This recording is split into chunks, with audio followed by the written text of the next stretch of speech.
Hello friends, అందరికీ నమస్కారం. ఆంధ్రప్రదేశ్‌లో కూటమి ప్రభుత్వం ఏర్పడి 2 సంవత్సరాలు పూర్తయింది. మేనిఫెస్టోలో ప్రకటించినటువంటి అనేక అంశాలు ఇప్పటికి కూడా పరిష్కరించబడలేదు. అందువల్ల ఉద్యోగులు అసంతృప్తితో ఉన్నారు. కాబట్టి ఈ ఉద్యోగస్తుల సమస్యల పరిష్కారం కోసం ఉద్యమ కార్యాచరణని నిర్ణయించాలని చెప్పి ఉద్యమానికి సన్నద్ధం కావాలని అనేక ఉద్యోగ సంఘాలు ప్రయత్నాలు మొదలెట్టాయి. మరి వారి డిమాండ్లు ఏమిటి, కార్యాచరణ ఏమిటి అనేటువంటి విషయాన్ని ఈరోజు ఈ వీడియోలో మనం తెలుసుకుందాం. ఫ్రెండ్స్, ఉద్యోగస్తులు ప్రస్తుతం ఆంధ్రప్రదేశ్లో అసంతృప్తితో ఉన్నారు, ఆవేదనతో ఉన్నారు, ఆగ్రహంతో కూడా ఉన్నారు. ప్రభుత్వం ప్రకటించినటువంటి డిమాండ్లు కూడా పరిష్కరించబడలేదు. అనేక సమస్యలు అలాగే ఉన్నాయి. కాబట్టి ఉద్యోగ సంఘ నాయకులు సమస్యల పరిష్కారం దృష్టి పెట్టాలని చెప్పి కూడా కోరుకుంటున్నారు. అందులో భాగంగా ఏపీజేఏసీ అమరావతి చైర్మన్ బొప్పరాజు వెంకటేశ్వర్లు గారు, మరి అదేవిధంగా ప్రధాన కార్యదర్శి వి దామోదరరావు గారు వారి ఆధ్వర్యంలో ఈరోజు విజయవాడలో లెనిన్ సెంటర్లో ఉన్నటువంటి రెవెన్యూ అసోసియేషన్ భవన్లో వాళ్ళు సమావేశం నిర్వహిస్తున్నారు. ఈ సమావేశంలో వాళ్ళు మిగిలిన ఉద్యోగ సంఘ మిత్రులతోటి, వాళ్ళ భాగస్వామ్య సంఘాలతో మిత్రులతో మాట్లాడి కార్యాచరణని నిర్ణయించాలని చెప్పి కూడా ఆ నిర్ణయాన్ని ప్రకటిస్తామని కూడా అత్యవసరమైనటువంటి సమావేశాన్ని వాళ్ళు ఏర్పాటు చేశారు. జూన్ 7న విజయవాడలో 28 జిల్లాల నాయకత్వంలో ఉన్నటువంటి ఆ జేఏసీ కార్యవర్గ సమావేశంలో వాళ్ళు ఉద్యమ కార్యాచరణ నిర్ణయం తీసుకున్నట్లు కూడా ఉద్యమ కార్యాచరణ కమిటీ అధ్యక్షులుగా ఉన్నటువంటి ఆ చైర్మన్గా ఉన్నటువంటి పనిపేరాజు గారు మరియు ట్రెజరర్ నాగేశ్వరరావు గారు కూడా వాళ్ళు ప్రకటించారు. వాళ్ళు ఉద్యమ కార్యాచరణకు సంబంధించినటువంటి కార్యక్రమాల్లో భాగంగా ఇప్పటికే కలెక్టరేట్ల వద్ద, ముఖ్య కేంద్రాల్లో, ఉద్యోగ సంఘాల భవనాల వద్ద వాళ్ళు డిమాండ్స్తో కూడినటువంటి ఫ్లెక్సీలు కానీ, అదేవిధంగా బ్యానర్లు కానీ ఏర్పాటు చేశారు. కొన్ని జిల్లాలు కూడా పర్యటించారు. మరి ఏపీజేఏసీ అమరావతి వారు చేస్తున్నటువంటి ప్రధానమైనటువంటి డిమాండ్లు ఏమిటో ఒకసారి పరిశీలిస్తే, మనం మొదటగా పిఆర్సీ కమిషన్ వేయాలని, అదేవిధంగా ఐఆర్ ఇవ్వాలని చెప్పి అడుగుతున్నారు.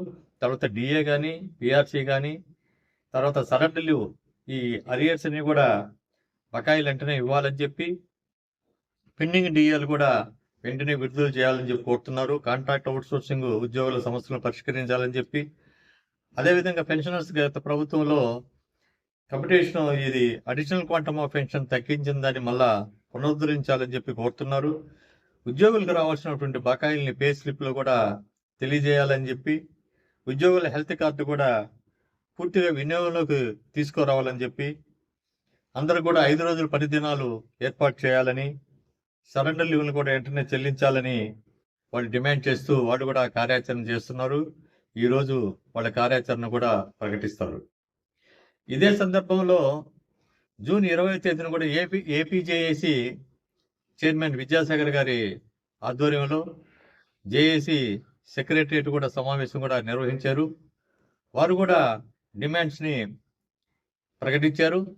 2 సంవత్సరాలు అయినప్పుడు కూడా పిఆర్సీ కమిషన్ వేయలేదని, ఇప్పటికే పక్క రాష్ట్రం తెలంగాణలో ఐఆర్ 5% ఇస్తున్నారు, పిఆర్సీ కమిషన్ కూడా పూర్తయిందని, కేంద్ర ప్రభుత్వం ఆల్రెడీ పిఆర్సీ కమిషన్ ఏర్పాటు చేసి వాళ్ళ కార్యకలాపాలు నిర్వహిస్తున్నారని, కానీ ఏపీలో మాత్రం అలాంటి జరగలేదు. కాబట్టి పిఆర్సీ కమిషన్ వేయాలని, ఐఆర్ ఇవ్వాలని, అదేవిధంగా surrender leave, PRC, DA arrears, తన పెండింగ్లో ఉన్నటువంటి డిఏలో కనీసం 2 డిఏలైనా కూడా విడుదల చేయాలని, తర్వాత ఇన్ సర్వీస్ ఉపాధ్యాయులకి ఈ టెట్ పరీక్ష నుండి మినహాయింపు ఇచ్చే విధంగా కేంద్ర ప్రభుత్వం మీద ఒత్తిడి తీసుకురావాలని చెప్పి, తర్వాత సిపిఎస్ను రద్దు చేసి పాత పెన్షన్ విధానాన్ని తీసుకురావాలని, పెన్షనర్స్కి అడిషనల్ క్వాంటమ్ ఆఫ్ పెన్షన్ని పునరుద్ధరించాలని చెప్పి, గ్రామ వార్డు సచివాలయ ఉద్యోగులకు నోషనల్ ఇంక్రిమెంట్ ఇవ్వాలని, అదేవిధంగా పబ్లిక్ సెక్టారు, తర్వాత గురుకుల ఉద్యోగులకు సంబంధించి పదవి విరమణ వయసుని 60 నుంచి 62 సంవత్సరాలకు పెంచుతూ కూడా ప్రభుత్వం అంగీకరించినప్పటికీ కూడా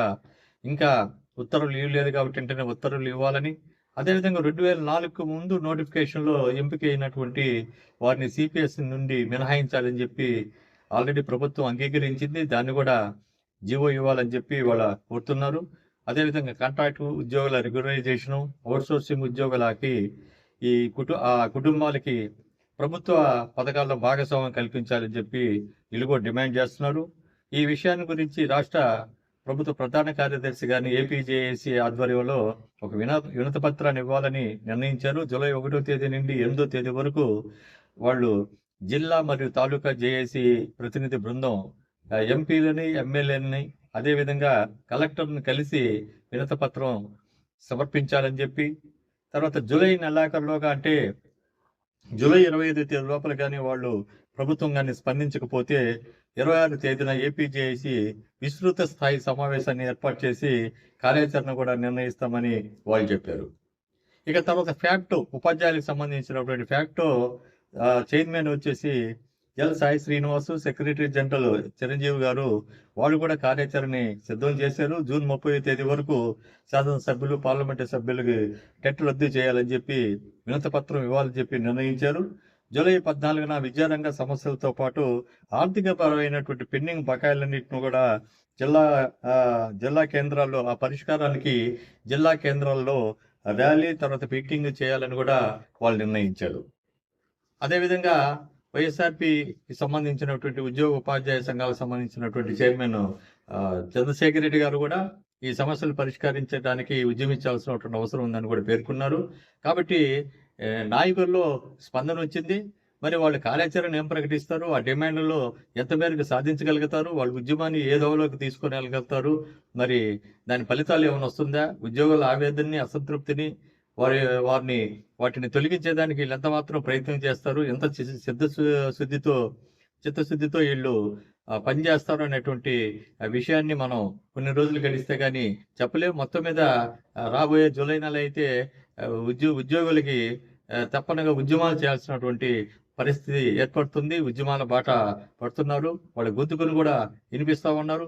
కాబట్టి ఉద్యోగ ఉపాధ్యాయ పెన్షనర్లు కూడా వారు ఇచ్చే పిలుపుకి సిద్ధంగా ఉండి సమస్యల పరిష్కారం కోసం వాళ్ళు కలిసి పనిచేయాల్సినటువంటి అవసరం కూడా ఉంది. మీ అభిప్రాయాన్ని కూడా తెలియజేయండి. ఏ విధంగా మనం నిరసన తెలియజేయాలనేది ప్రతి ఒక్కరు కూడా కామెంట్ బాక్స్లో తెలియజేయండి. మీ ఫ్రెండ్స్ అందరికి కూడా ఈ వీడియోని షేర్ చేయండి. వీడియో నచ్చినట్లయితే లైక్ చేయండి. తాజా వార్తలతోటి మీ ముందుకు వస్తాను. ఇట్లు మీ అజయ్ కుమార్.